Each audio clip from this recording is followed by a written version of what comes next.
two, one.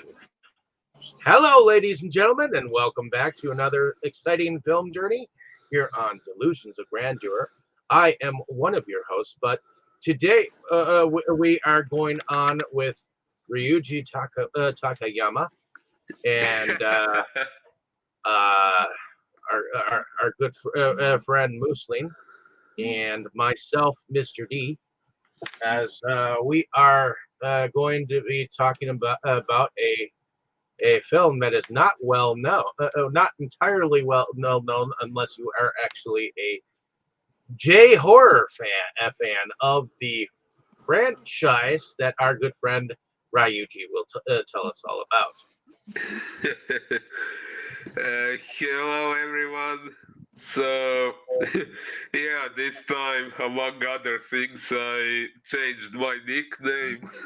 And yeah, for this discussion, I brought up a Japanese TV movie called Ring, or in Japanese, Ringu, but it's not this well-known Japanese horror movie from 1998 by Hideo Nakata, which most horror fans are familiar with. This is a TV movie from 1995, which is actually the very first movie adaptation of Koji Suzuki's novel Ring, which the whole Ring franchise was based on.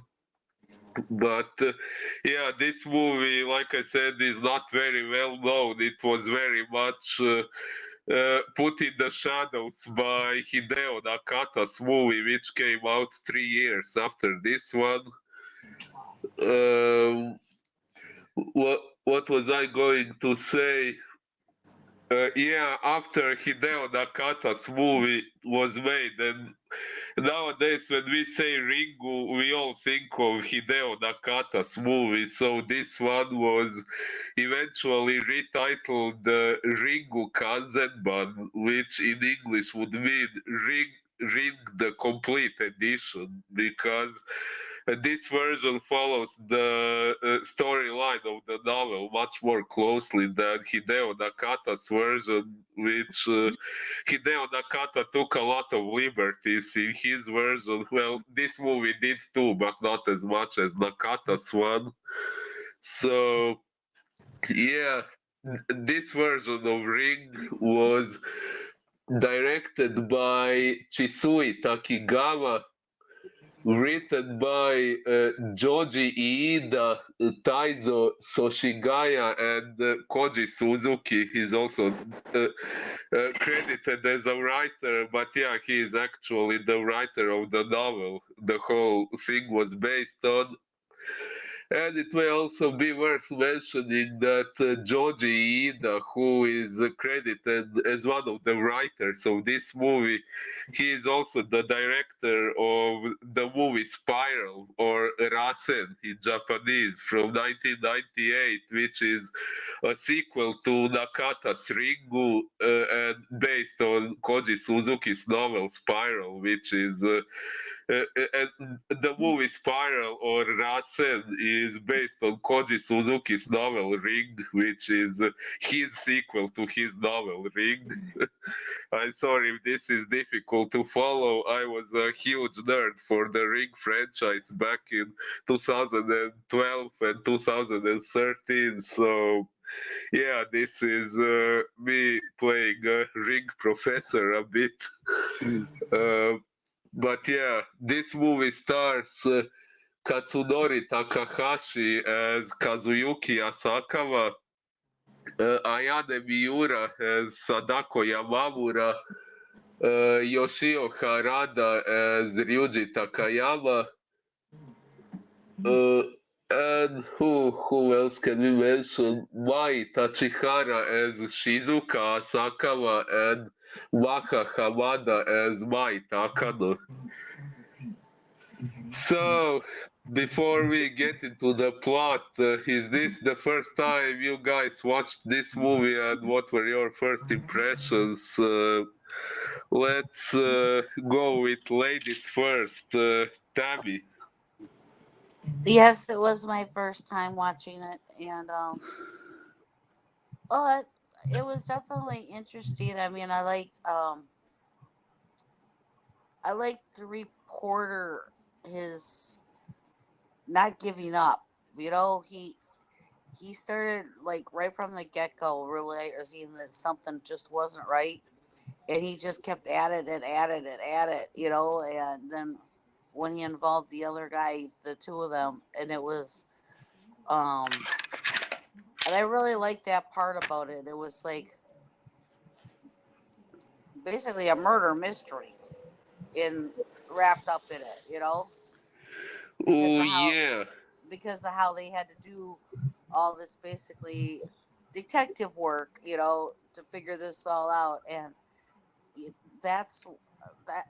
I think that's what kept me really interested in it is everything that they pieced together and how they pieced it together and everything. I think is what is a big part of this movie because to keep you interested, you know, is is them doing that, you know. I mean, what they found out and what was going on and the things that were happening to cause these people to die. Of course, that part, you know, became a lot more interesting too, you know. But I really liked how they did it. Is kind of like with all this investigation and working together and piecing this together. I think they did a really good job of helping that keep you interested by how they did this. So And how do you feel about this being the first adaptation on film of the Ring entirety? I mean, this is like you didn't know about this one, did you? no, And knowing that this is what started it all, uh, I could definitely see that all the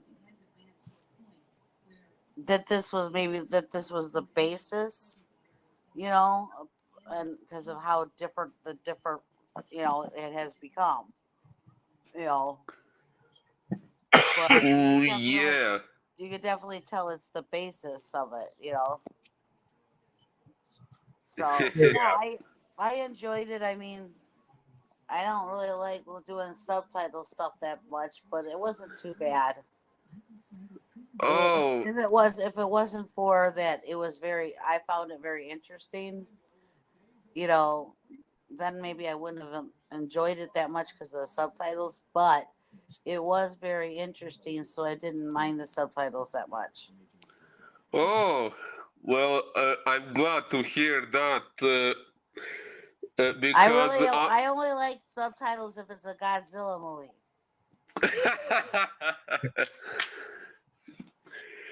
uh, So w- well, So I must you're saying only if it's a Toho production.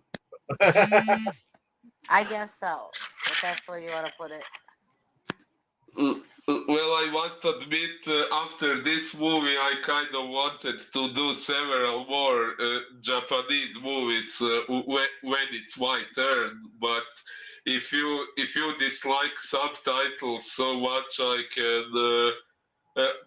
can pick something else. Although I have to admit, I kind of looked forward to doing the whole Japanese Ring franchise. But if you don't Only want if it. it is readily available to us with subtitles. If there is anything that isn't readily available, I will make it available for you.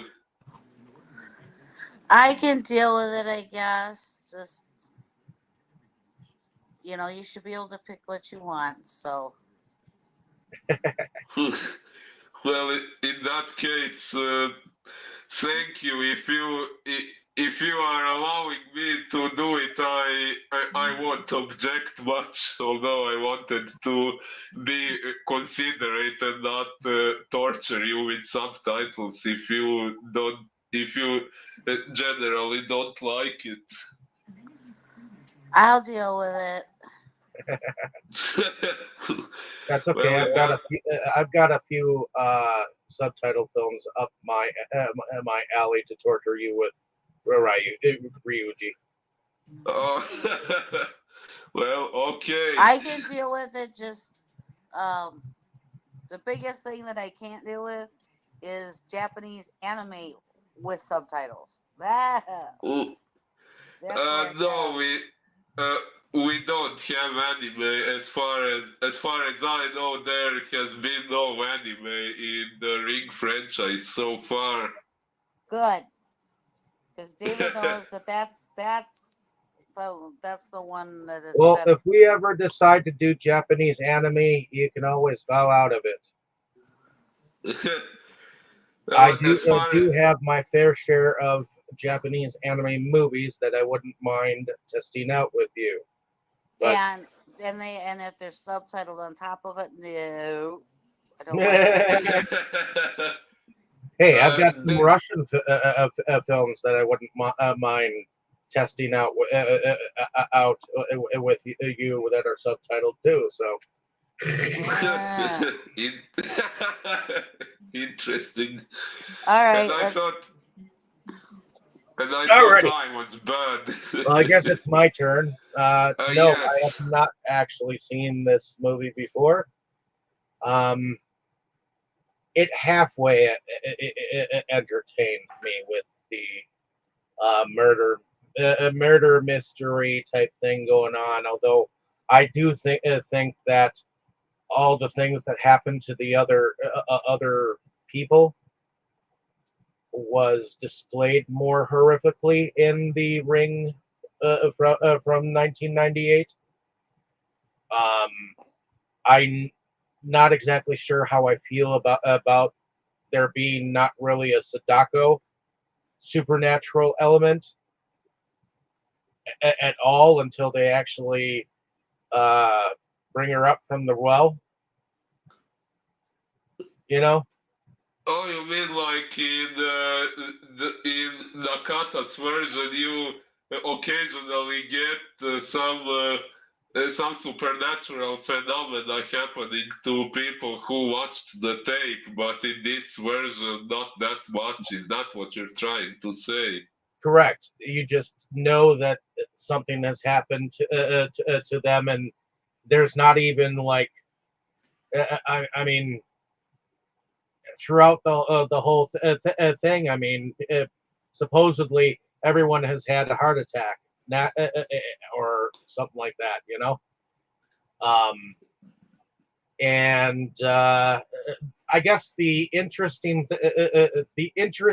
factor to this whole movie is the medium guy and his story. The fact that he predicted his wife's death and all that jazz. That's that part of it. And the part Ooh, once they get to the one doctor dude and he ends up hanging himself, which I'm sure we'll get into. oh, Uh, definitely. those things are more what interests me in this movie. But I do not, and I'm wondering if the novel actually even uh, uh, portrays Sadako at all throughout the investigation in the novel, because there was no supernatural entity whatsoever of Sadako. Sadako wasn't even mentioned until they ended up talking about the mountain and the volcano and all that jazz. You know, Whew. I mean, you know, it wasn't until the final like ties into the case that they find out about Sadako in any way, shape, or form. So that to me, I wonder if Sadako was more mentioned in the novel than was filmed in this movie.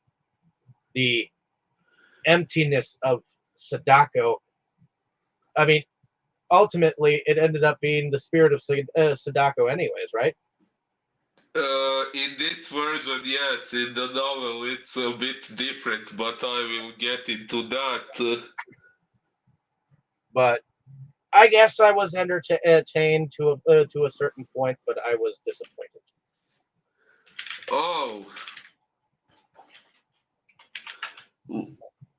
Of course, I've never well, read the novel, so I don't know how true to the novel this really is. It's just I wish there had been more evidence of Sadako throughout the investigation and even through in the initial girl that we see supposedly something happened. Nothing we saw was supernatural. All we saw was just her collapsing in a tub, I think. well, she had a heart attack at an age when heart attacks don't usually happen, and the autopsy report revealed that she had a strong and healthy heart, so the heart attack was inexplicable. And also, whenever any of those four people died, their watch stopped at that moment. It no longer worked, Yeah, and and that was that's all the supernatural itness that you get. And I guess I was kind of expecting more. well.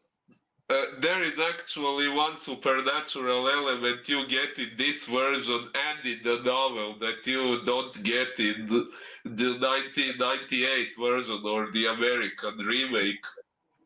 And that is when Asakawa is watching the tape.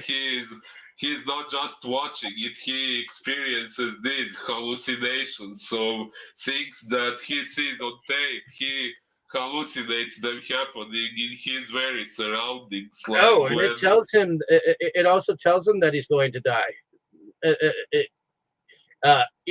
In the vision, instead of it happening on the telephone that he's going to die. You know. Yes, yes. In the novel, the videotape also contains these captions at the end saying, "Those who have watched this will die in 7 days." If you, okay, I don't remember it word by word, but yeah, basically, if you want to survive, you have to, and then the rest of the message is erased, just like See, in this version. that's one thing that think I like better in the in the one that's more well known. That was not told to anyone who watched the tape. You had to figure out exactly what you had to do on your own. It was kind of a mystery that you had to figure out something in 7 days, and it was the telephone that told you you were going to die in 7 days, and it didn't tell you that you had to do something.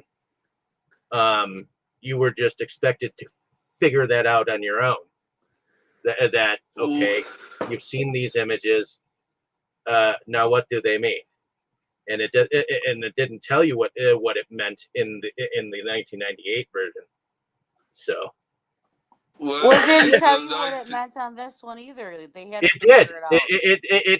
It said, okay, now that you've seen these images, basically at the end there it told that newspaper reporter that okay, you got to figure out what these images mean, or else you die in 7 days. It told him. uh, It didn't in no, any future Ring adaptations. Well, it uh, did and it didn't. He still had to figure out because the tape was erased. yeah, So, yeah, And it the wasn't the erased tape, in future Ring adaptations either. It was the full thing.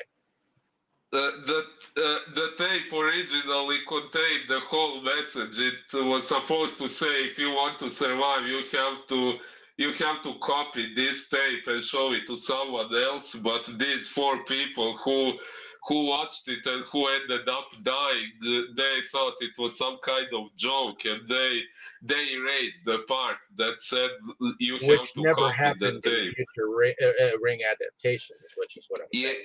Yeah, that's true.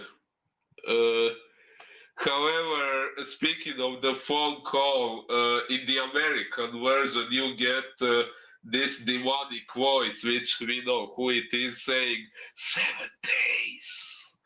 And actually doesn't quite say you're going to die, but that's what Rachel, the journalist in the American version, figures out because four other people did die 7 days after they watched the tape. And in the Japanese version, the 1998 version, when Reiko Asakawa picks up the phone, there is no voice saying anything. She just hears noises from the tape. But yeah, the same way she knows that people who watched the tape died 7 days later, so she figures out that's what it means. But there is actually not a voice or anything saying you will die in 7 days.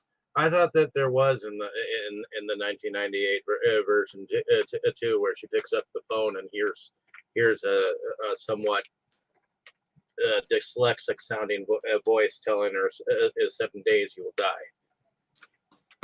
As far as I remember, no, on the phone she just hears noises from the tape.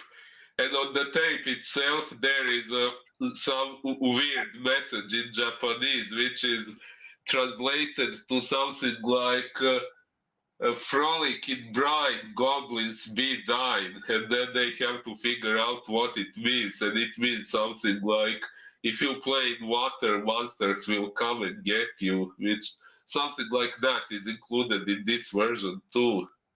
Well, yeah, because the old woman says something to the effect that monsters will come to get you, basically. Oh, yeah.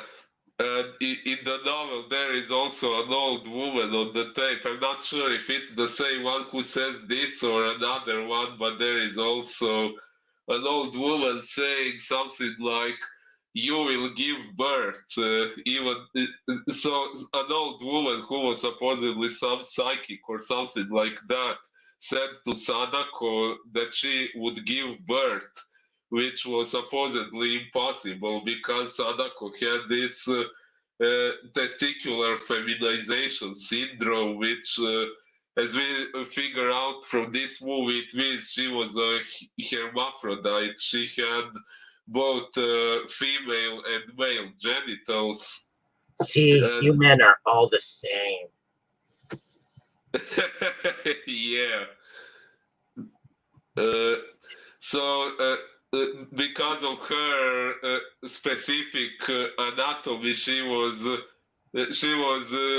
unable to give birth. Yet this old woman on the tapes still said, "You will give birth," and it's a mystery what Sadako in some way gave birth to, but we will get into that. Uh, So, is that it of your first impressions, or do you have anything to add? Ah, well, I do think that the passing on the curse through childbirth angle is an added thing that I don't think that the rest of the Ring franchise acknowledges. Um, uh, I is that something that was in the novel? Oh, in a way, yes. Well, okay, I can. Since we are going to spoil the whole thing anyway, I may as well say it now.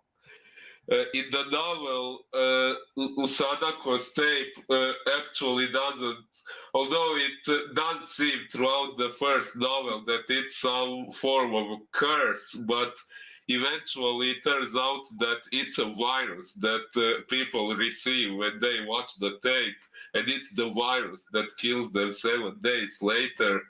And in the further novels, Spiral, Loop, and Birthday, and there are two more novels that I have that are much newer, and I have not read them yet. But the further novels deal a lot more with the whole virus thing. But what actually happened was when Dr. Nagao, who killed Sadako, as we find out in this movie, before he threw her down the well, he raped her. And at the time when it happened, it was time when the smallpox virus was about to get eradicated. And Nagao was one of the last people who had that virus. And when he raped Sadako, he transmitted the virus to her. And since she was this hermaphrodite, this not quite human being, this smallpox virus somehow mutated inside her and mixed with her DNA into a new virus, this so-called Ring virus, which since Sadako had this power of photography, or in Japanese, nensha, this power of transmitting her thoughts onto physical surfaces or a medium like a videotape or into another person's mind. Since she had this sort of power, when a video deck was eventually installed in this cabin that was built above the well, when someone had a videotape in a VCR in that cabin, right? Sadako's last thoughts were imprinted onto the tape, and that's how the tape came into existence. And this virus that was, to say that way, born inside her after this doctor raped her, and that was eventually spread through the tape. That virus is actually her child. That's what she metaphorically gave birth to. Okay. So let's get into the plot then. Yeah. Oh wait, And, did we have your first impressions? no, we didn't have my first impressions, Well, but why don't I ask you about your first impressions when you first got into this, and now having re-seen it, what is your reaction to it? Yeah, the first time I watched the movie was in 2012 or maybe 2013, but probably 2012. I actually, before I watched this movie, I actually saw the American version, the 1998 Japanese version, the South Korean remake, also known as the Ring virus. And I had also read Koji Suzuki's novel. So since I had read the novel before watching this movie, I was not really disappointed by the movie because I knew more or less what to expect. The movie did, even this one, take some liberties that kind of shocked me. For example, they changed the controversies revolving around the character of Ryuji Takayama. In the novel, we don't get this part about him supposedly having murdered his wife. There is something else going on about him in the novel. Okay, the way people die from the tape is also somewhat different, but okay, we can save that for later. But one thing this movie added that was a big what the fuck for me was the incestuous affair that Sadako supposedly had with her father. That was not in the novel. They pulled that idea out of their ass for this movie. Uh, I I imagine they You did know what that. they say: keep it in the family.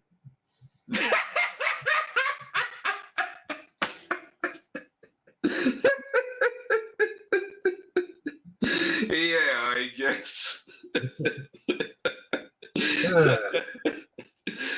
Yeah, but all in all, I did enjoy this movie because at that time I was a huge fan of the franchise, and anything that I got to watch that I had not watched before was welcome.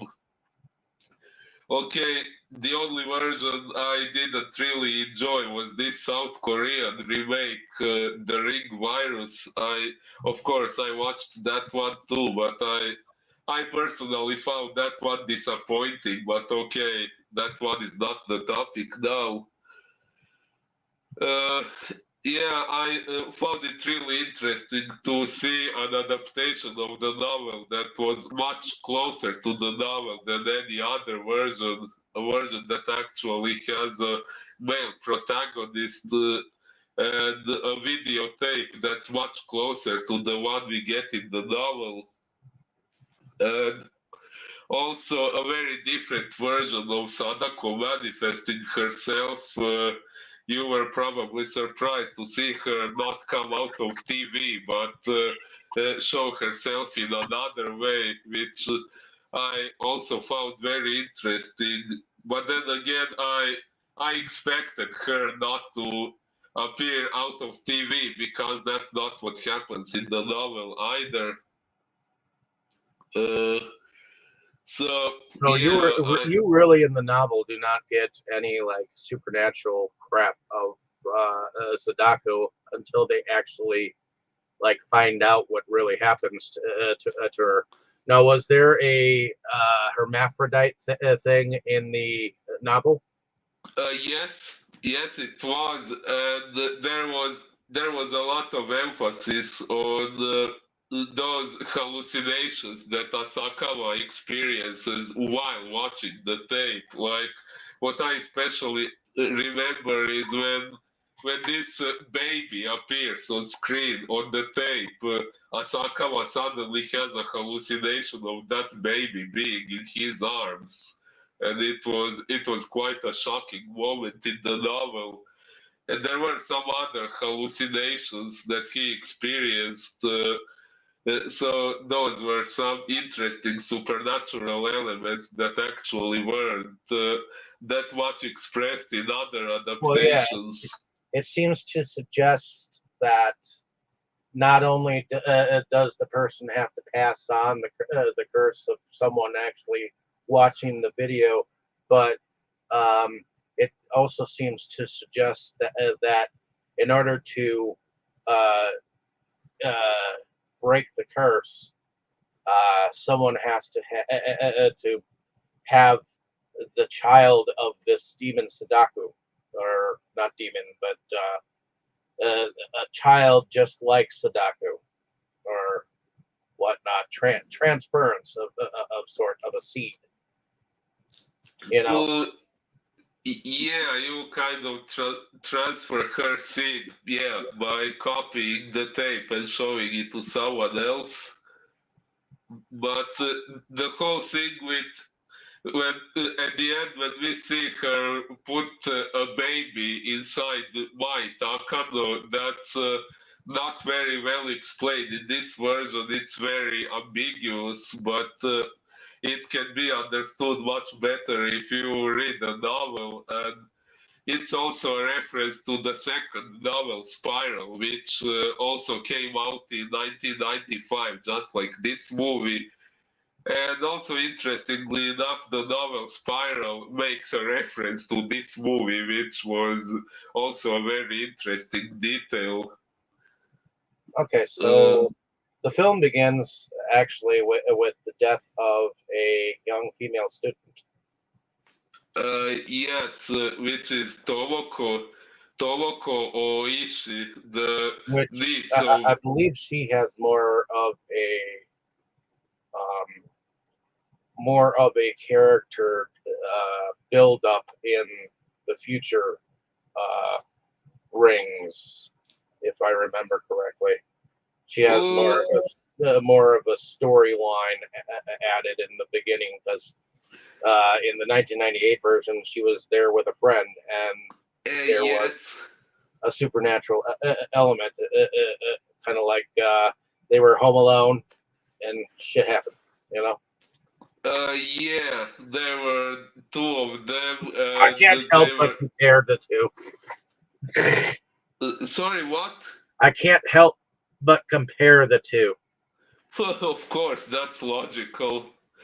Yeah, they were, if I remember correctly, talking about this trip they had before and about the guys and stuff like that. And then there was they talked about the videotape and about the urban legend surrounding it. Then there was a phone call which scared the shit out of them, but it turned out to be Tomoko's mom.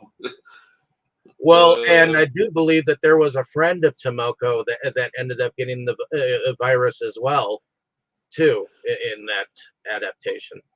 uh, Uh, she she didn't get the virus, but she witnessed Tomoko's death and it left her institutionalized in a mental hospital. ah, Uh, yeah, she is. In Nakata's version, she is still alive. In Ringu 2, and there is a 2019 movie named Sadako where that friend also appears. okay. But okay. So yeah, in this version we don't really see that much of Tomoko. She is alone in the house. The She just devices ends up being a victim of this dying at a specific time. Like, wasn't it 12:49 in the morning? yes, yes, it was. And oh yeah, one supernatural element we get there is her devices going crazy, the lights going on and off, and things like that. Okay, well, I guess I don't really like count that. uh, yeah, but that's what we saw. The police and Asakawa and whoever came later, they didn't know about the devices going crazy. Well, no, Uh, they just know what medically shows up on the autopsy. yeah. Oh, and I love how the Japanese police officer was like, "Oh, if nothing is awry, we'll give you her body back in a couple of hours." I'm like, doesn't it take longer to like take an autopsy and like at least a day or two or something like that, to figure out what's up and what's wrong. I would have thought so. I mean, he was like all like, well, if nothing is wrong, you'll get the body back in a couple hours. I'm like, if we got that kind of police work, I'm sure, uh, I'm sure people would be thrilled to have that happen. Well, okay, I don't know Police how. police work on autopsy shit takes longer in America. I know that. Uh, okay, I don't know how long autopsies usually take, but we should keep in mind that by the time Asakawa got there, that wasn't quite the moment when they took Tomoko's body out because before that happened, Asakawa came home after the incident with this guy on the motorcycle dying, and Tomoko died at the same time when that happened. So after that, Asakawa got home and he got and his wife told him that Tomoko had died. So there was some time passed between Tomoko's family finding out about her death and Asakawa coming there and the cop saying it will be a couple hours. So Well, we also don't know. the newspaper reporter, he is no longer part of that type of newspaper reporter that goes out and involves himself in like homicides and suicides and all that kind of jazz. He is a columnist now, basically like the lowest of the low on newspaper as a newspaper reporter. because apparently he was involved with that Ryuji Takayama, who was a medium, and the guy predicted his wife's death, and the wife's death was like suspicious circumstances. Oh yeah. And because of that, they decided to demote him as a newspaper reporter, because they were afraid of the backlash of his involvement with that. Oh yes. And like I said, that's one part of the story they majorly changed from the novel, and I'm not Okay. sure why. What happened in the novel? Was there a newspaper reporter at all? Yes, Asakawa was a reporter. Now, whether there was a part where it was mentioned that he was degraded into a proofreader, I'm not sure. But So there wasn't really a female antagonist in the novel at all. female antagonist, you mean Sadako? No, I mean in the Ring from 1998. The person who was actually going around and discovering like the stuff at the cabin or whatnot, she was female, and she decided to involve her ex-husband. Female protagonist, you mean? Yes, that's what I said. No, you said antagonist. Oh, antagonist. Yeah, sorry. Yeah, in the novel, Asakawa is male too, and Ryuji Takayama is his old friend or something like that. And yeah, in the 1998 version, yeah, the main character is female. Takayama is her ex-husband, and the person she is trying to save, aside from herself, is her young son, who also happened to watch the tape. And in the novel, like I said, Asakawa is male, Takayama is his old friend, and he has a wife. But aside from the wife, he also has a baby. In this version, in this movie, his wife is pregnant, but the baby has not been born yet. And I'm assuming that he didn't know that she was pregnant until he had that vision.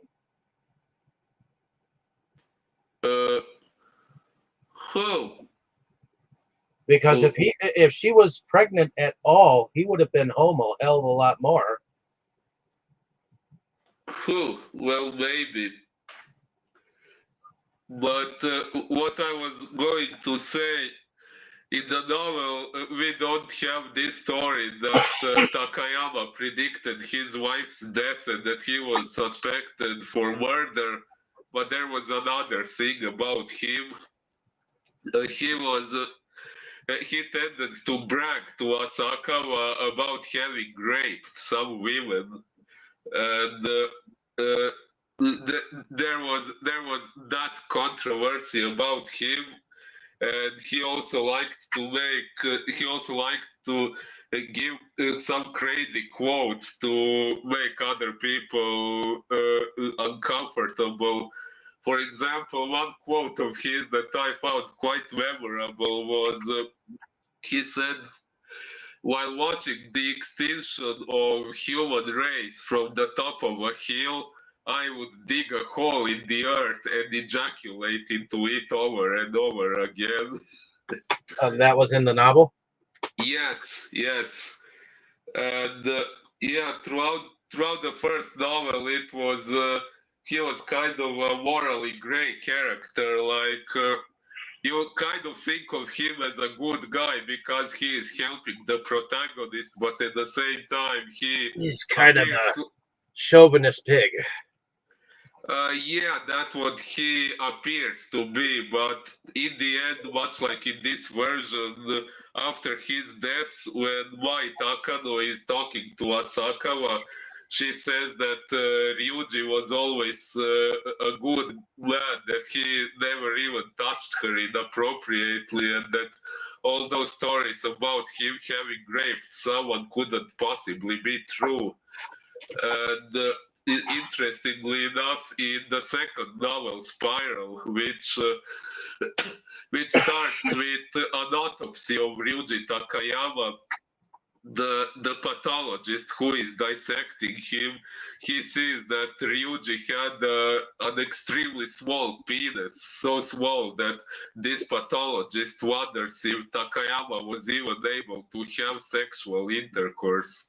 So, based on that, we can figure out that he was making up those rape stories, which were not really true because Because he was compensating for something. Yes, exactly. Trying to make more out of his small predicament. Yeah, pretty much. So he did not really rape anyone, but he liked to make up crazy shit about himself in order to make others either fear Make him him out or to be more of a sexual prowess dude than and make him seem legendary in that department. Yeah. So yeah, throughout the first novel, he was a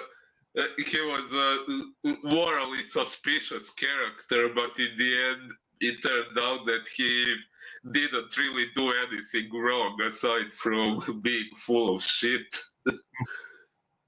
Oh, back to the movie. Yeah. So we find out in this movie that Asakawa was degraded because he was when there was this controversy about Ryuji Takayama being he was released.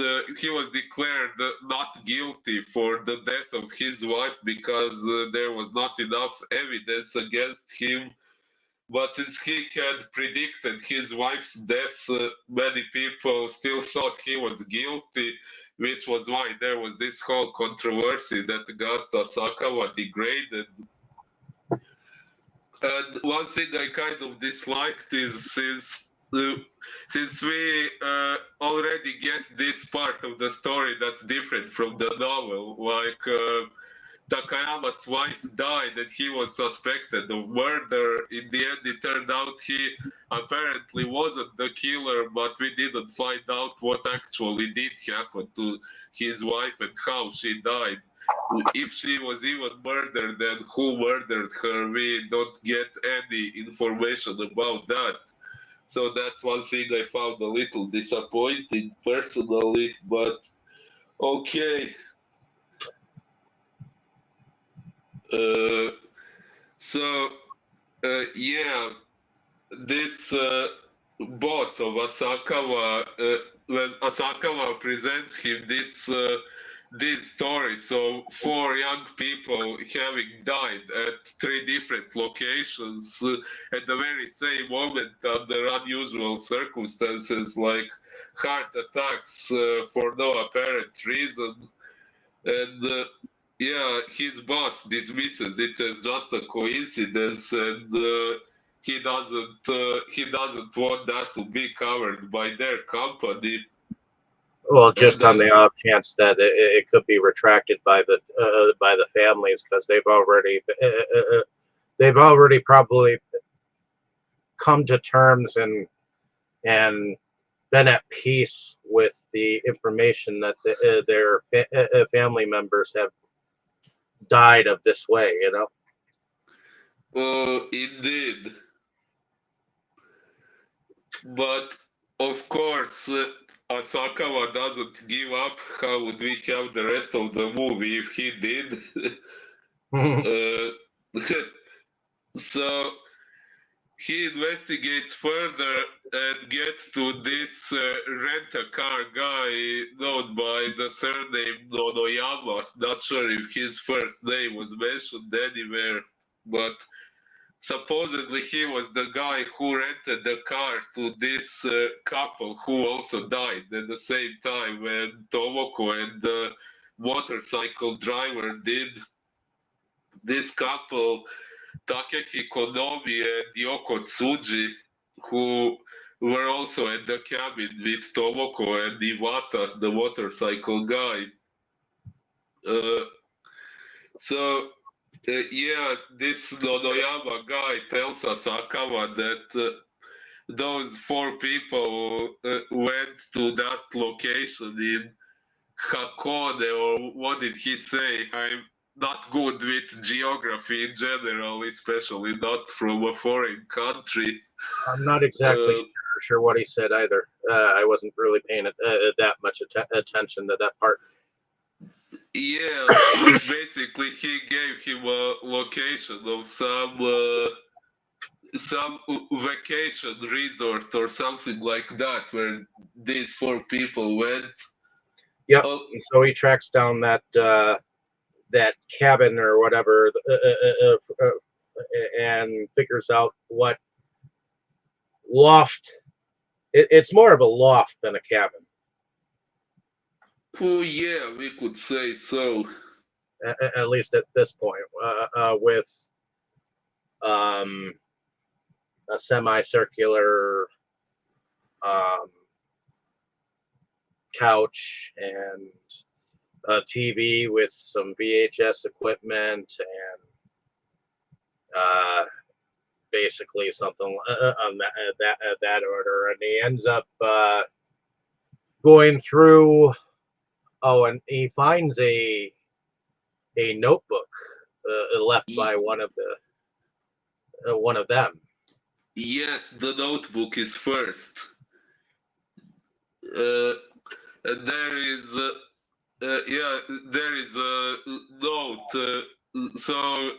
Shuichi Iwata, one of those 4, he left that notebook there with the videotape on top of it, and a message saying something like, "If you watch this, you will be sorry." Uh, uh, So it seems like so they were actually writing down the information that was on the tape that we don't know about yet. You think these 4 were making notes about the content of the tape? Well, one of them was. I don't know which one of them was, but it was one of the 4 people. One of the victims of the virus that we eventually figure out that it is later on. But yeah, but how did you figure out that they were making notes about the content of the tape? As far as I remember, all we saw was that he was trying to get someone else to watch the tape in order to freak them out. No, that notebook. He was going through the notebook, and then in the notebook there was an outline of a videotape, and that's when he realized that there was some videotape too. Yes, yes. And So I think they were writing down stuff that they watched. You know, Huh. Maybe. well, yeah, because I think everything that they watched, they kind of drew, and were trying to figure out like it was a puzzle. Because I think half of them actually believed it wasn't a joke, and half of them did. You know, so Uh, he went what makes you? hunted down the videotape, which he wasn't even sure what he was going to find. So he went to Oh, the guy to figure out something to rent because he found a drawing of the videotape in the notebook. yeah. Uh, yeah, he didn't know what he was going to find. And then when he looked at the shelf with videotapes, there was this one mysterious tape without a proper box or a label. And the guy And just told him that he'd found it in the cabin, so he just brought it back over here, and he's like, "So I can rent this?" He's like, "You know what? Sure, why not? Go ahead, rent it."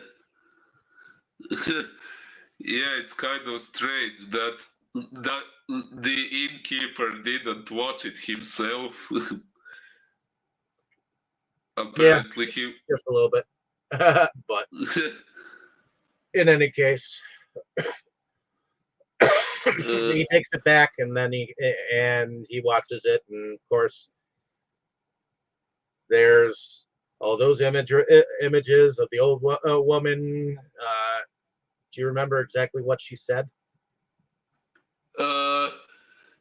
She said something in a strange Japanese dialect, but later on they revealed that her words actually meant something like if you play in water, monsters will come and get you, or something like that. See if I can find anything in the quotes.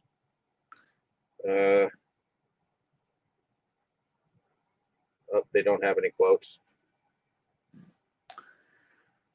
Aside from the. Yeah, sorry.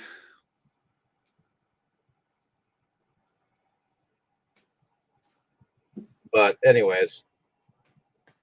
Yeah, aside from the old woman, what other images do you two remember from the tape? The Mount, was it Mount Fuji? Mountain Mihara, that's the volcano. Okay, yeah, the volcano, the old woman and her saying, and of course the imagery of the child that comes out of that. It basically seems like he's holding the child, and then he's not. And definitely some other imagery, but I'm trying to remember it. It was a lot. There was an image of rolling dice.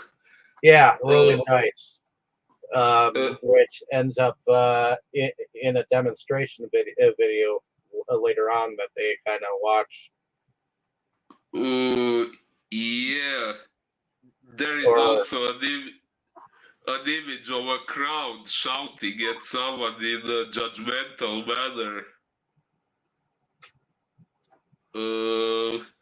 Then there is a man dying from a heart attack.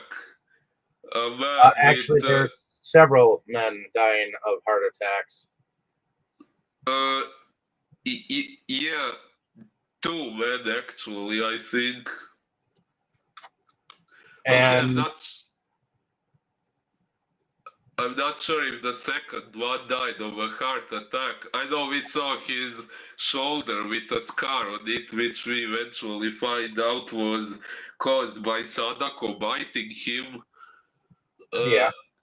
And we also saw those two characters of Japanese script. One that reads Yama and one that reads Sada, which we find out are Sadako's initials. Yeah. Yeah, and of course the old woman, as we have already said. And there is an image of something like an eclipse, which I assume is what Sadako saw from the bottom of the well. Yeah. Yeah, interestingly enough, this is a version where we do not get an image of the well from the outside at the end. No, we do not. Yeah. But ultimately, so they I guess at this point in time, he by the time he gets done with the video, he's freaking out. So he actually calls up Ryuji, and he's like, "Come over and show me the tape." Yes. And I do believe that he's got 5 days, and he's got 6 days by the time they actually figure out like the first little bit, because they both track down, different things. Like they got to figure out what mountain that was, what dialect that old woman was saying, and That I think was first, but then Uh, of course he the newspaper reporter ends up tracking down the two dudes. uh, oh, you mean the one who died from a heart attack and the doctor? Well, yeah, the one who looks like he was going to die from a heart attack, and but he didn't. He tracked down the one dude, and he started to run away from him. But he ended up saying he had nothing to do with it, but he did bring his friend, and he wanted to that friend got all obsessed with Sadako, and and I guess that friend also realized that she had a relationship with her father. Yeah, Yeah. they were in some troop together, right? Correct, because it was an acting troupe Yeah. that she wanted to become something of an actress when she Yes. when she came to I guess she came to the Americas. I guess. Uh, well, I don't think she was in America because those other people from the troupe were also Japanese. Well, The she was guy, in some kind of acting troupe that she thought would like bring her to another level of being an actress. uh, yeah, and I think they introduced the whole concept of Sadako having an affair with her father because in Well, the novel, I don't think it was an affair. I think it was a forced thing. sorry, it was a what? A forced relationship with her father. Forced. What does what do you mean? That it was not by her. Uh, it was not by her will that she was having a relationship with her You father. think? I Uh, I totally think her father forced her to have a relationship with him, coerced her into a relationship. I think it might have started out that way, but then it changed because It we find out later that she's a hermaphrodite or whatever, yeah. and so that's why she is not getting a relationship. You know, she keeps not getting relationships. You know, because of that. uh, So y- I think later on, you know, even if she was originally forced by her father, she isn't anymore because she's longing for a relationship.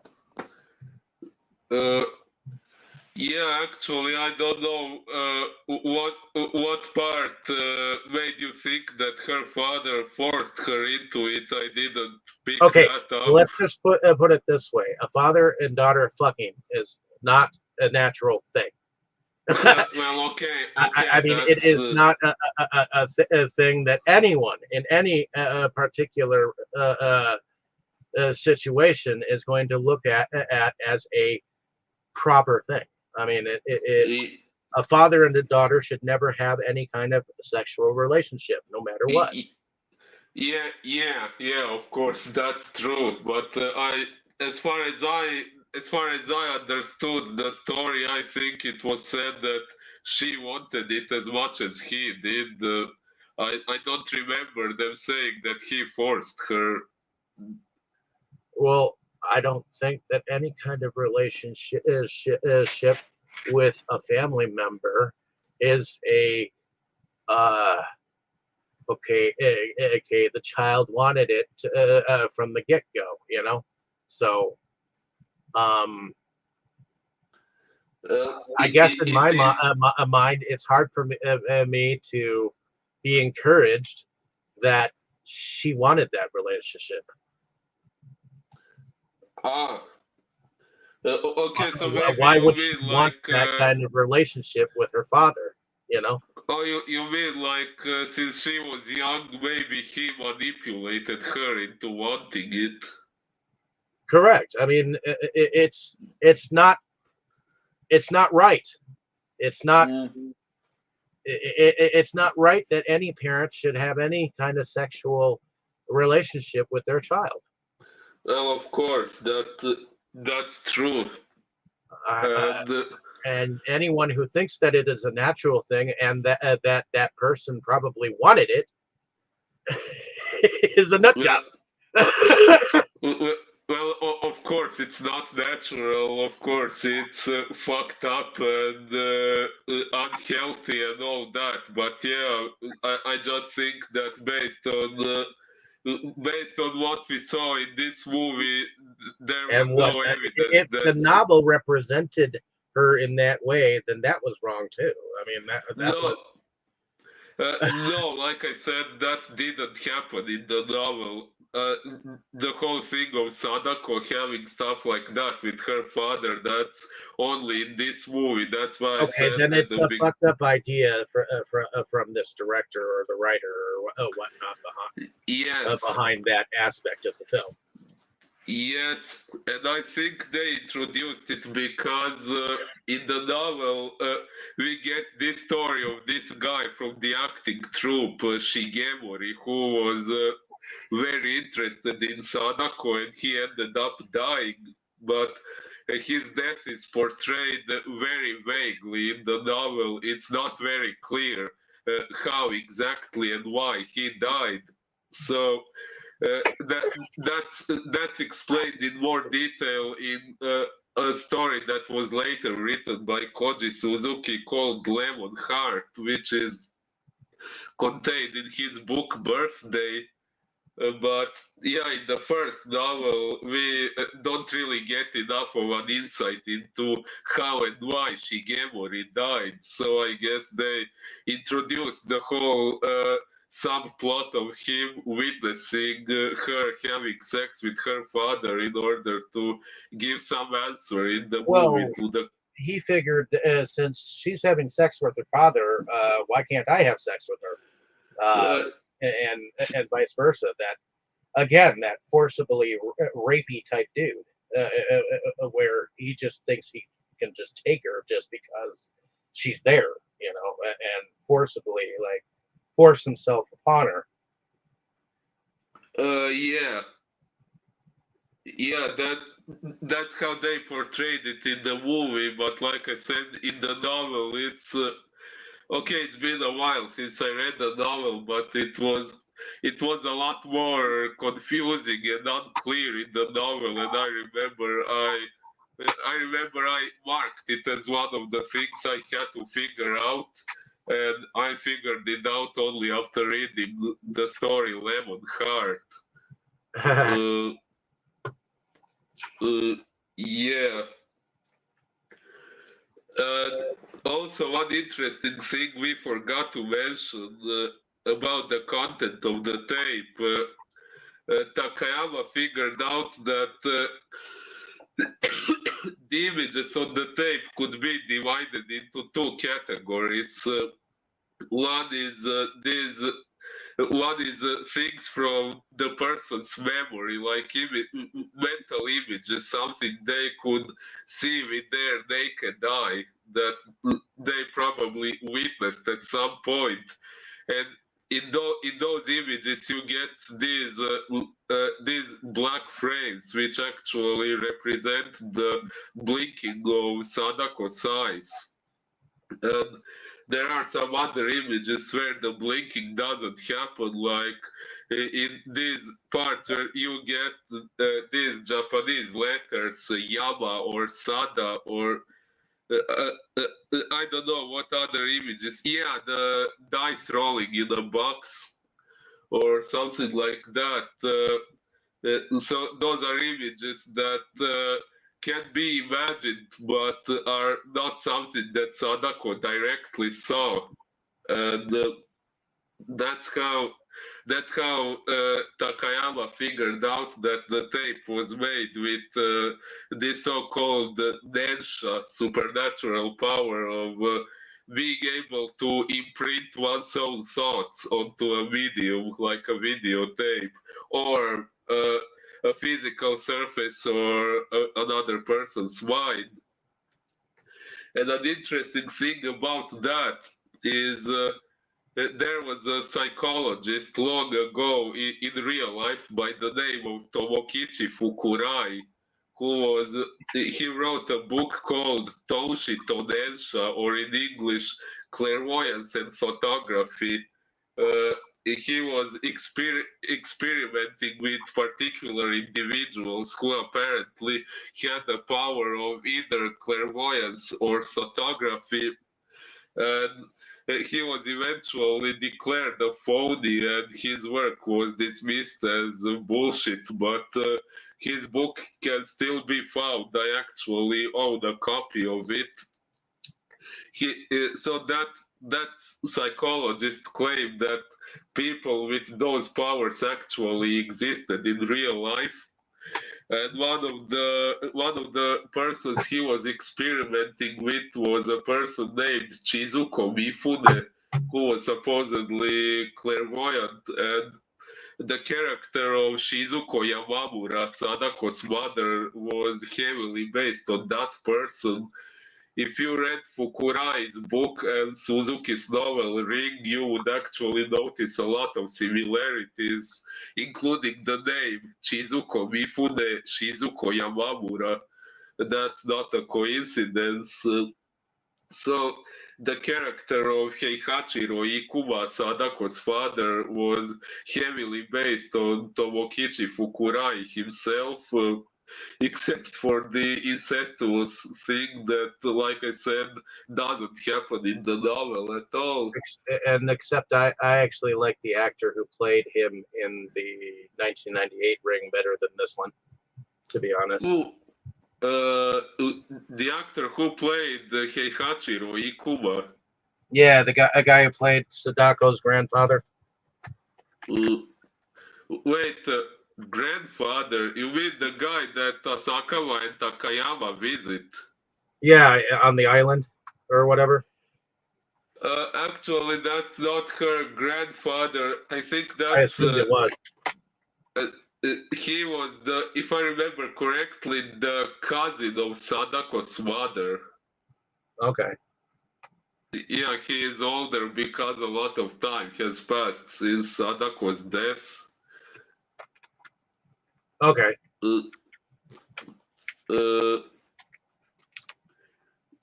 so you say that you liked the actor in the 1998 version better than this one? Yeah. Yeah, that character is Takashi Yamamura. Like I said, that's Shizuko's cousin, not to be mixed up with Heihachiro Ikuma. Okay. So Who was Heihachi in this one? Heihachiro Ikuma is Sadako's father. He is mentioned in the 1998 version too, but in that version, it's in the 1998 version, it's Heihachiro Ikuma who threw Sadako down the well. Yes. Yeah, and in this version, It was this doctor dude. Yeah, just like in the novel. Now, how did this doctor dude come into Sadako's life? Do you remember? He was her father's doctor, and they were interacting because he was treating her father. And he also knew of the incestuous relationship. Oh, possibly. I'm not sure if he knew it. Maybe he He did. actually said that he knew of the relationship between her and her father. Oh yeah, yeah. He did say it. Well, yeah. How else would Asakawa and Takayama find out about it otherwise?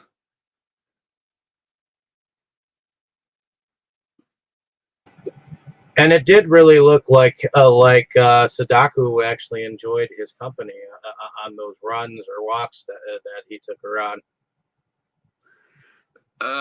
Yeah. Yeah. Now I remember I found that part in the novel a little confusing. I mean, Sadako's behavior in that scene. Uh, it was like, yeah, it was said that the doctor raped her, but I don't know, her behavior was a little confusing. Like, I In the think there movie were or in the novel? in the novel. In the movie, it made more sense, although in the movie they kind of toned down on the rape thing.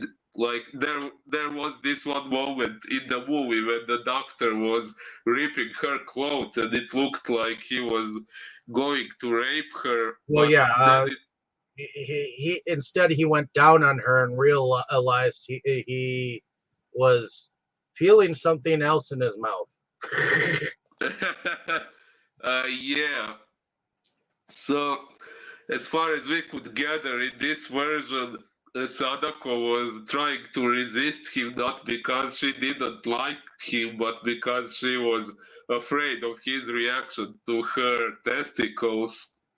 But they ended up doing it, and then he saw her testicles and he freaked out. And then she was infuriated because of his reaction. And she started having these thoughts that he deserved to die, that she wanted to kill him because he was disgusted by her body. And since she had this power of thoughtography, her thoughts were projected into his mind, and he heard her thoughts about intending to kill him, and so he started to struggle against her, and it resulted in her falling down the well. No, he threw her down the well. Uh, uh, yes, yes. In the end, that's how it happened. But there was a moment of a physical struggle between them. Yes, there was, but he still threw her down. It wasn't a fall. He literally threw her over in the struggle. Uh, yeah, And then he threw big rocks down there too. Yep. Then he threw big rocks down there too to help sink her to the bottom. yes, So yes, and in effect, he was the actual murderer. yes. In in this version and in the novel, yes. Now, who there is this TV series from 1999 called Ring the Final Chapter. Now, I forgot how exactly Sadako died in that version. But yeah, here we get this doctor, which just like in the novel, she was killed by the doctor in the novel too, which is not what happened in Hideo Nakata's movie or in the American No, remake. In Hideo's version, it was the doctor that was that eventually Sadako was sent to, and I believe it was the doctor who also had a illegitimate relationship with the mother that had Sadako. Uh, in the in the movie, Sadako was killed by her father. Okay. No, okay, he was some sort of doctor too, I guess, a psychologist or something like that. Well, But yeah, yeah, she, because he was a professor of some renown, and I guess so was her mother, because she did public uh, what is it, clairvoyance things, and they both became well known for that kind of thing. yes, yes. So, but yeah, and Sadako was just the illegitimate child of them two, and all that jazz. But Yeah, the 1998 movie implies that Heihachiro Ikuma maybe wasn't Sadako's biological father, that her mother was actually impregnated by supernatural means by some evil entity from the ocean. And in the novel, that's explained a little differently. There is a bit of a mystery to it, but in the novel, Shizuko Yamamura, Sadako's mother, she extracted some statue from the ocean of some historical figure named Enno Ozunu, if I remember correctly. I forgot the whole story about that, but that statue had some supernatural properties. I guess it had some evil spirit attached to it. And if I remember correctly how I understood it in the novel, okay, maybe it was intended to be different, not sure, but that was how I interpreted it. That when uh, when she extracted that statue and got into physical contact with it, that it altered her DNA, and that was how she got some supernatural powers. And then when she got involved with Heihachiro Ikuma, he was the biological father of her child, but the child had more of this DNA implanted in Shizuko by this evil entity. And that was how Sadako ended up having all the powers she had. Yep. So back to the movie. Yeah, sorry. Uh, so, where did we leave off actually? We mentioned the photography thing and the doctor raping Sadako. And okay, we got a bit out of order with things. Yep. Out But let's go to the island, and uh, the newspaper guy, he's freaking out about his only having like 1 or 2 more days, and he wants to spend them with his wife. And then he goes back, and he finds out that his wife actually watched the tape. So she was like, "Oh, it was just inside, so I pushed play." yeah, actually, I think he finds it out before they get to the island because Yeah, before they even go to the island, because he refuses, because he wants to go and spend time with his wife. yeah, but then he finds out that she watched the tape, and then he And goes to realizes he's got no choice but to figure it out. yeah, And then so they go to the island, and they figure out that okay, uh, oh no, they go to the doctor, and figure out his part of the story, and they pretty much get down to, okay, where was the original site that you were playing doctor at? And it just so happens to be exactly the same spot where that cabin is. yes, y- yes, that part it happens in every version Another we thing that know. doesn't happen in this one that happens in the 1998 one is that there is a storm that happens on the island that Oh, indeed. evidently is like some kind of typhoon or hurricane or something like that that kind of prevents them from going back to the mainland. Yes. But that doesn't happen in this version. They are actually able to go back to that cabin, and this time husband and wife aren't there doing this. I think the newspaper guy is kind of playing the female part, uh, uh, meaning whining and complaining and bitching about digging into this well all the time. Yes. He's kind Yeah, of a well. whiny little bitch at this point in time. Sorry to say that, but he is, because he's scared out of his mind, partially, but he's still a whiny, complaining little pussy. Yeah, Takayama is the much firmer one in that part of the Even story. though I think it took courage to continue with this investigation. When it comes down to it, he's afraid to die. Well, of course. And Wouldn't you be? part of the paranoia is setting in, which is what Ryuji keeps trying to tell him. Stay focused. In fact, he slaps him a couple of times. He becomes his slapping dummy a little bit.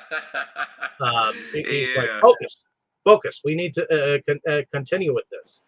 And so, and I believe Ryuji does most of the work, but then he goes down, replaces him in the well, and I guess you get to see Sadako for the first time.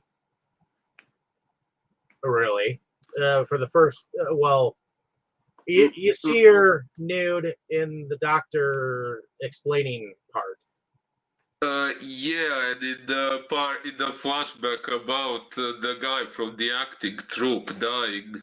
Correct. So you see her a little bit there, but you don't see any hint of her up until that point. Yeah, I think so. So that is what I'm totally disappointed in. The fact that they couldn't have introduced a little bit during the investigation, during the other parts that, okay, Sadako or something supernatural actually existed, you know. And I know what you said about the lights flickering on and off and whatnot. That doesn't count to me. Well, a lot more has about... got to go on for me to think that there's something supernatural going on. Well, what about Asakawa experiencing hallucinations and getting sick from watching the tape? Well, that's a little different. I mean, that to me was like the only like lead up to Sadako, but it should have happened throughout, and that's one thing that the director decided to ignore. Like, I don't know. That's just how I feel. Actually, true. In the 1998 version, we get a lot more Supernatural horror. stuff right away. Yeah, like after Reiko Asakawa watches the tape, she sees a reflection of Sadako in the TV screen as if Sadako was behind her. Then when Yoichi, her son, watches the tape, he says that Tomoko told him to watch the tape, his cousin who died. And in this version, Asakawa's wife watched it just because, for no specific reason. But this is actually more accurate to the novel because the novel isn't that much heavy on the horror component. Okay, it does have supernatural horror elements, but it's first of all, it's like a detective story. It's more of a mystery story than horror. Although it does contain elements of horror, but it's more of a mystery actually. Yeah, I guess it's more accurate to the novel, but you know, I guess I was expecting more Sadako, Ooh, yeah. a lot more Sadako than we got. I mean, it's almost like they half painted that Sadako was the antagonist of the story, like 3/4 of the way into the film. To me. Ooh, yeah. Well, at least in this movie you get to see her naked. You don't get that in any other version. Well, yeah, I guess you get to see someone's titties. I guess. Yeah.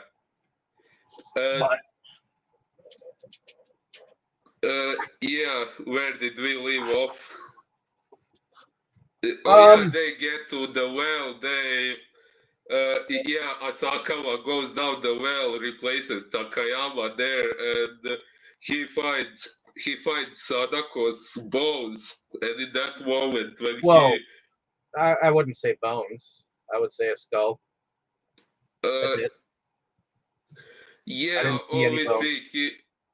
all we see here is a skull. Now I don't remember. Okay, in the American version, we got the whole skeleton. Yeah, In in that version, yes, we got the whole skeleton, but here we just got a skull, yes, which no, I think he just ended up bringing the head back to that cousin of the mother.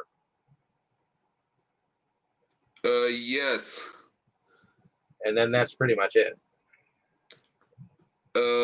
Yeah, Oh but wait, yeah, you. we do have the doctor or the clairvoyant dude dying. Sorry, what clairvoyant, dude? The clairvoyant dude, the Ryuji. Ah, He's yes. he is a clairvoyant supposedly. Yeah, or so it says here. Um, and oh yeah, and when Asakawa extracts the head from the well, he actually experiences a hallucination of Sadako acting erotically with him. Well, yeah. And then when Ryuji comes down and joins him, uh, he realizes that he's holding the skull of uh, Sadako, and comes Yes. out of his somewhat reverie. And then it seems like he's going to meet. He goes and meets with the cousin, gives him the head. He has a phone conversation with Ryuji and tells him, "Hey, I think everything is all over with. Why don't I meet you here later?" And he doesn't show up. And we see a moment where he sees Sadako. Ryuji actually dies by strangulation of some sort. And Uh, when Ryuji doesn't show up, when Ryuji doesn't show up, he has an instinct to go and check on him. And then he finds his live-in student girlfriend. They're weeping, talking about the fact that he really was a good guy, and no matter what people said about him, he didn't really have a whole lot of friends. But if you knew him, he was a really good guy. And he was like, well, I knew him, and I knew him to be a good guy. And I think she kind of told him that he never touched me, but I thought we were in a really good place. You know.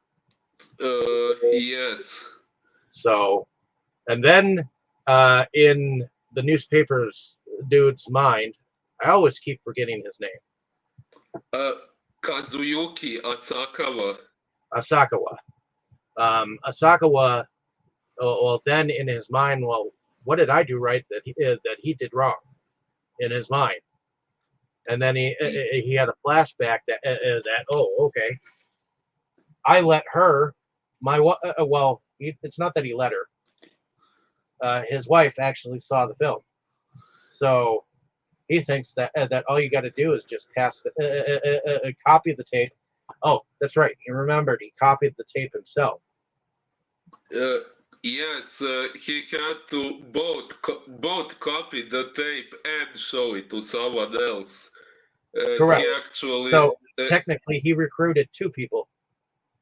yes, he saved himself already by showing it to Ryuji.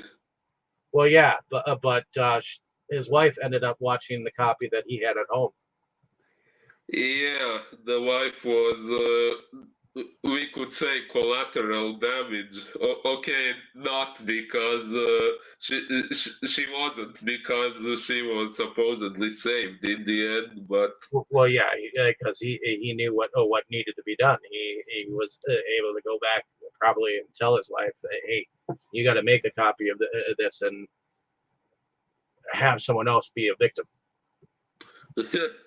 yeah. And there is one funny detail about that.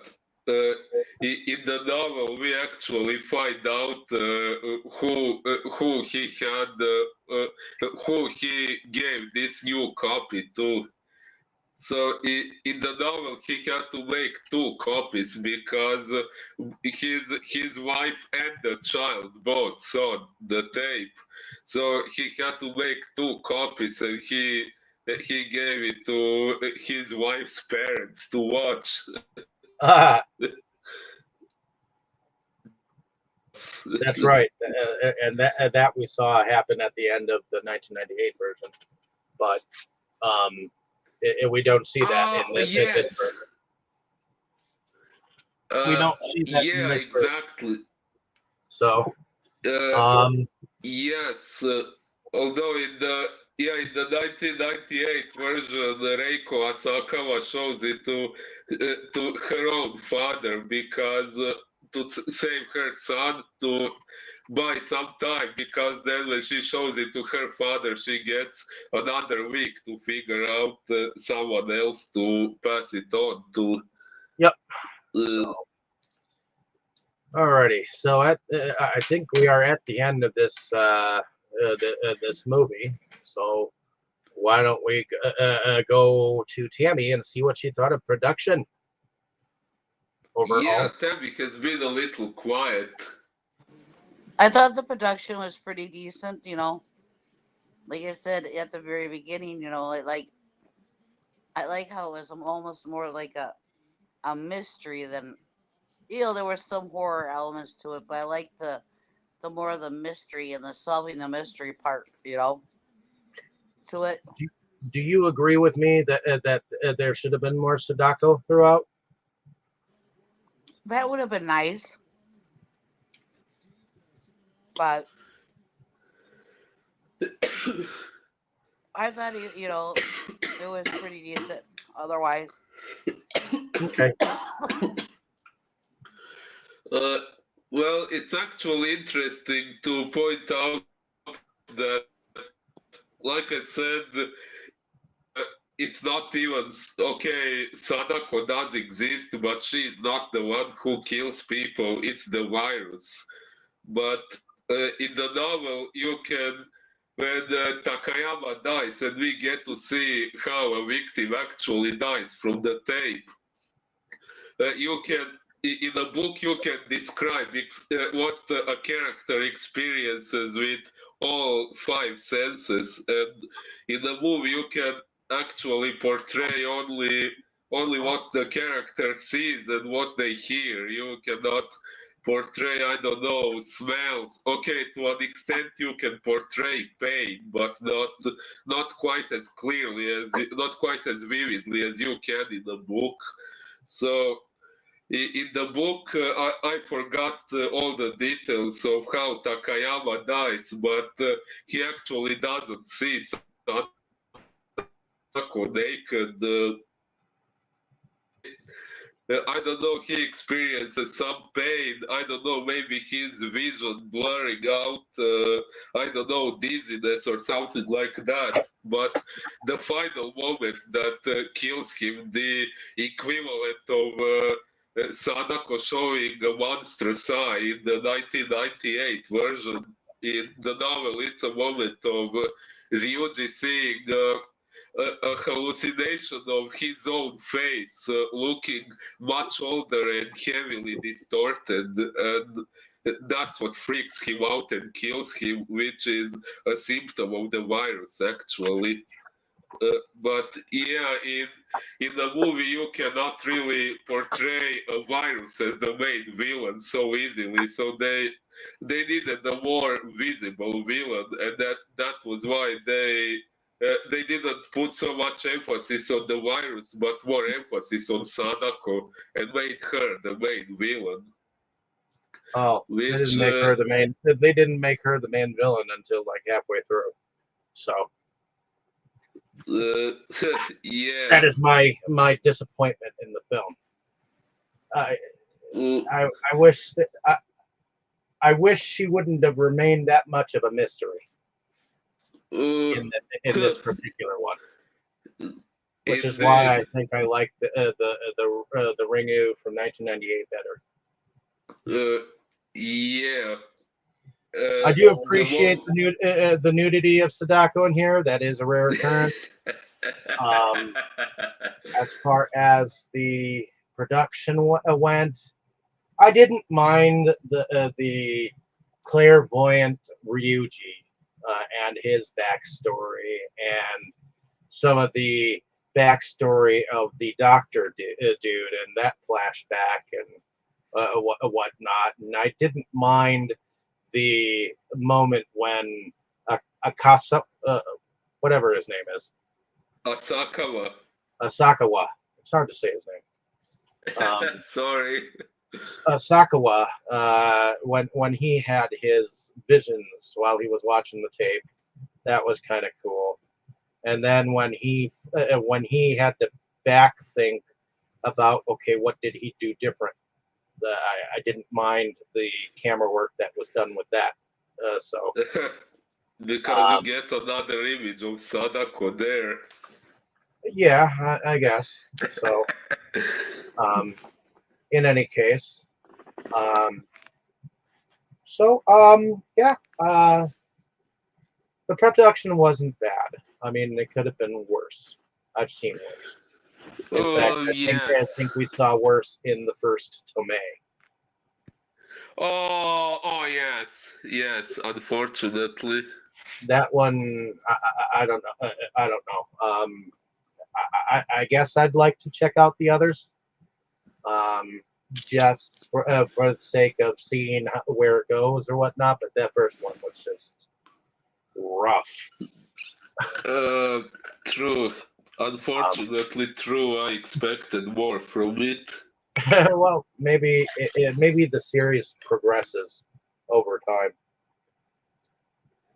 but in any case, I'm not willing to rule that film series out because it's got somewhat of a cult standing. Yes, I heard the other movies in the series were supposedly much better than the first one. I have not seen them yet, but yeah, I probably should. Alrighty, well, let's go into music. Did anyone recognize any of the music or even pay attention to it? Well, there was this one background instrumental that was supposed to raise suspense throughout the movie. We heard it quite often. Well, the music was done by Yoshihiro Ike. I'm looking to see whether this person had anything. Okay, he was a composer of the movie Knights of the Zodiac in 2023. Looks like he does a lot of stuff in anime. Oh, he was a composer for this series that I have called Be the Beginning that I have to check out yet, that I picked up from Big Lots. Have to check that out. Let's see, seeing if he's a part of anything that I actually know. Composer of Cyborg 009, Call of Justice. Oh, he's the composer of Genocidal Organ. That's part of a trilogy. Oh, and he was the composer for Harmony and The Empire of Corpses. So I've got those three. And Tiger and Bunny, the Rising, and Tiger and Bunny, the movie, the beginning. I've seen those. I didn't see the TV series. Bunny the Killer Thing. No, not Bunny the Killer Thing. Even though that's like one of my favorite. and that's one of Tammy's favorites. Yeah, definitely. No, there was a couple of characters called Tiger and Bunny in anime, and let's see. I Oh, know. I I was guess just was the kidding. composer of live action Zebra Man 2, Attack on Zebra City, which I have still yet to check out. I've got Zebra Man 1 and 2 myself. Just looking backwards, because anime goes quite a ways back. Oh, Sonic X, the series. Cool. Blood the Last Vampire, the cartoon. He was that was pretty popular for a time. The animation movie, which I believe became a live action version. Cool. But other than that, let's go over to favorite characters and or favorite scenes. Tammy, why don't you tell us a favorite character and or favorite scene? Let's see. I guess my favorite character is Akasawa. the reporter. Um, favorite scene.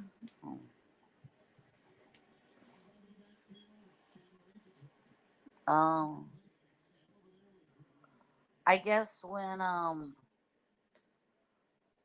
she shows herself in the well. That when you finally see her in the well. I thought that was kind of cool.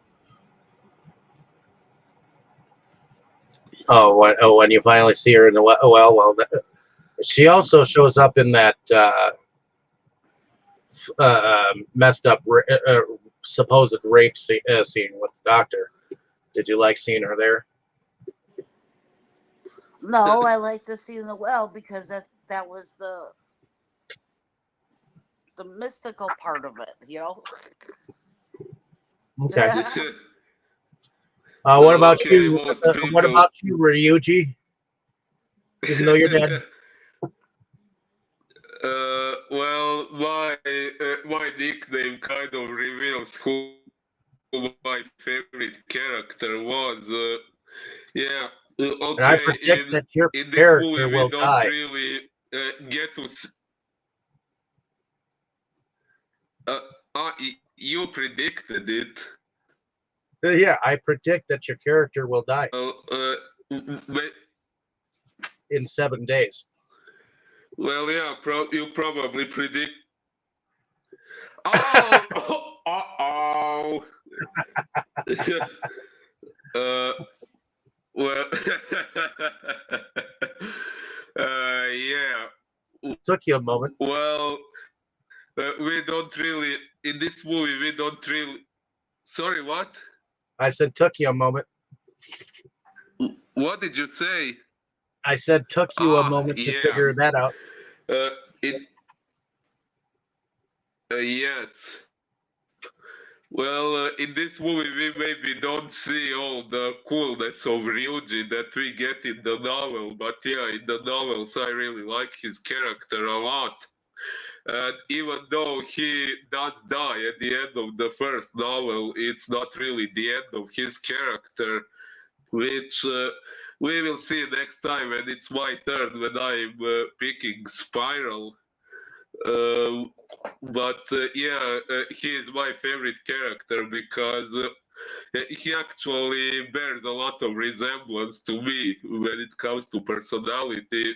Like we both like to analyze things, solve mysteries. We are both very curious, and like okay.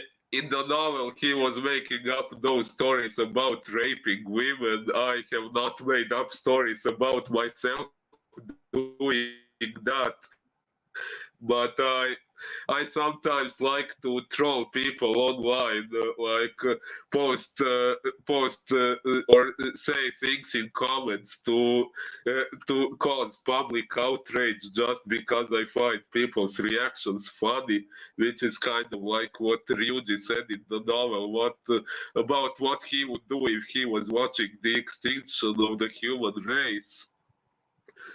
Uh, he also has quite a bit of sense of justice in the novel. Like when he sees the doctor who raped Sadako and he recognizes his face from the tape.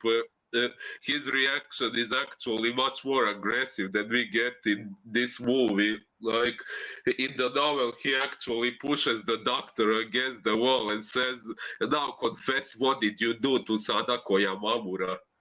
Uh, so yeah, he is kind of cool in that aspect too. And also near the end, when he pranked Asakawa that he was dead when he actually wasn't dead yet, in the novel we get much more emphasis on that prank. Okay, maybe not that much more, but he plays a little bit more of a joke there. Yeah, he has some dark humor, if I remember correctly.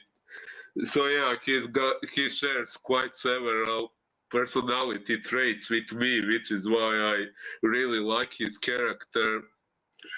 But of course, I also like Asakawa also because he is a very curious person and doesn't give up that easily, which uh, which is also something I find relatable. Uh, so yeah, I guess those would be my favorite characters. Favorite scene? Well, I guess it would be probably the videotape itself because, like I said before, this is the only version where we get the atmosphere of watching the tape portrayed more accurately to the novel than in any other version. Because, as I said, we get Asakawa hallucinating things from the tape while watching it, which also happens in the novel. But I also somewhat like this movie's version of Ryuji's death, or when we see how Sadako manifests herself. This moment of her inserting her baby in Mai Takano, that's partially symbolism because in that moment Ryuji figures out that her tape is actually her child and that you survive the curse or the virus by passing that child on to someone else. Like Sadako in an apparent illusion passed the child on to Mai, and so Ryuji figured out that he should have given the tape to someone else to watch, or copy it and give it to someone else to watch. But aside from that symbolism, that scene is also a nod to the novel Spiral. But how exactly I won't spoil it because we I will don't think it's eventually. not Spiral because Spiral was probably not written by this time. Actually, the novel Spiral came out. Okay, I'm not sure if it came out before or after this movie, but it did come out in the same year. And the novel also mentions that a movie based on Ring was being made, which is a reference to this movie. Gotcha. But yeah, when we do the Spiral movie, you will understand what I was trying to say about this baby being left in Mai Takano being a reference to Spiral. At least I think it was a reference because otherwise it would be a really crazy coincidence. uh, but yeah, we will get into that. I also didn't end up saying anything about the production, but I actually share Tammy's view. I also like the production. I think the effects were quite good regarding the fact that it was a low budget TV movie. The effects were quite good, especially in the videotape scene and Ryuji's death and the well scene too.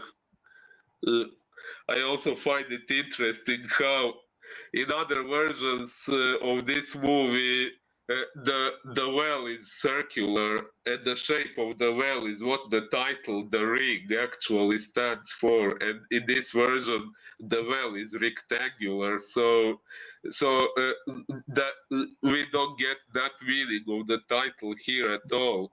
It probably in this case, it's probably referring to this cyclical nature of the curse. Like in order to survive the curse or the virus, you have to give the tape to someone else, and so it starts over and over again. And that's kind of a ring, a circle, if you prefer to put it that way.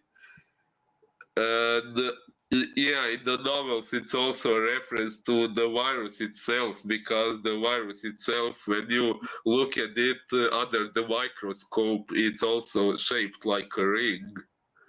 Except it's not a virus in here; it's a supernatural entity. Yes, as far as we find out in this movie, that's what it is. And in the future ones too. It's not a virus per se. Oh, except in Spiral, but we will get into that. Yep. So, only in novel form is it a virus. Oh, For the most part, yeah, for the most part. technically. It's also, yeah. Well, there is also the TV series, but I won't be bothering you with that. No. But in any case, I think I've said my favorite moments, like learning Ryuji's background, the flashback scenes with the doctor, and then ultimately the Sadako appearance in the well, and then definitely the visions that happen to Asaka, whatever his name is, the newspaper reporter, what he sees, and Asakawa. Asakawa. But Yes. in any case, that's pretty much it for me. Uh, like I was disappointed to a certain extent, but I guess on the outset it was an okay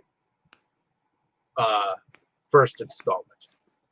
Okay, but just okay, which is why it is not more well known, and I understand why it's not more well known. And to everyone else, the Ringu that people know is what we remember. So, on that note, hopefully everyone has seen the movie. If you've enjoyed our discussion, definitely check it out, because we'll be checking out more adaptations in the Ring franchise as we go down the road. At least those that have English subtitles, so that we can understand them. So, yes. So let us know down in the comments what you thought of these of our discussion and the film, and we'll see you next time. And Tammy, I guess you've chosen your movie for next week. Next week is the 1993 version of The Three Musketeers, put out by Disney. Yep, put out by Disney, but an adaptation of The Three Musketeers that was originally written by Alexander Dumas. Well, fair enough. So, all for one and one for all, catch your pants before they fall. So, in any case, like, share, and subscribe, and we'll see you next time. here. See you next Oh time. yeah. See you Delusions of next time. Grandeur. Everyone say goodnight. Good night. Good night, everyone. 7.